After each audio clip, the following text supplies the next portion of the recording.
Boss ah, sulit naman sir. Solid. Ubos na pira mo. Kaya nga. Ayan mga boss, ubos ang ipin. Ayan mga sir. Siyempre, lagi nyong i-check din yan. Kaya posibleng nasira yung kay sir dahil hindi umahon ng langis. Ayan. Sir, kita mo sir, bungay sir na. Tingnan mo rin yung kung gaano ako kaalaga sa langis. Oh. Tingnan mo. Ayan. Diba? Mailangan mo yan eh. Ayan, maganda nga naman. Tapos kung natutuyuan ng kay sir, mangingitim dapat din to karang shell ano sir. Tama nga Every 2 naman. weeks ako naglalangis.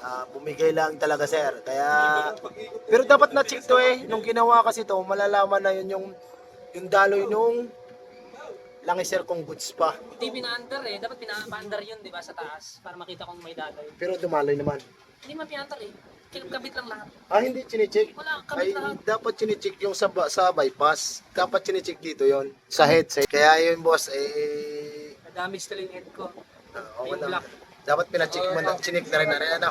Dapat kasi chinecheck sa head. Wala eh. Mamaya mga boss, kaya pag nag-refresh mga boss, may mahalaga talagang kailangan i-check bago pa uwi ng customer. Mamaya tuturo ko sa inyo kung paano i-check yung sa bypass kung umaahon ang langis. Ayan mga boss, gagawa na ulit na ng video para hindi mangyari ulit ng kay sir. Ayan mga bossing. Oh.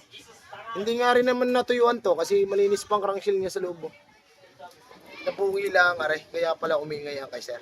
Malaga din kasi yan, kaya lahat marunong talaga kaso wala kanya-kanyang diskarte para magiging safe yung motor ano.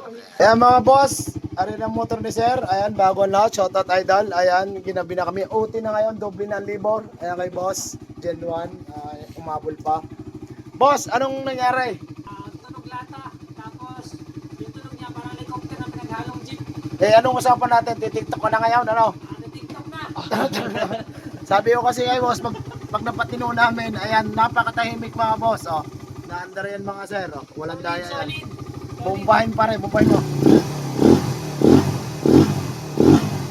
Ito kayang bagong dating. Sir, ayos ka sir.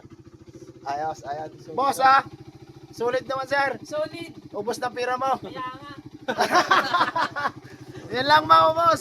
Pwede ka sumubok, pag hindi gusto, ayan. Ito na sir, bahala ka na, sa iba ka na pagpagawa. Yun lang mga boss, maraming salamat.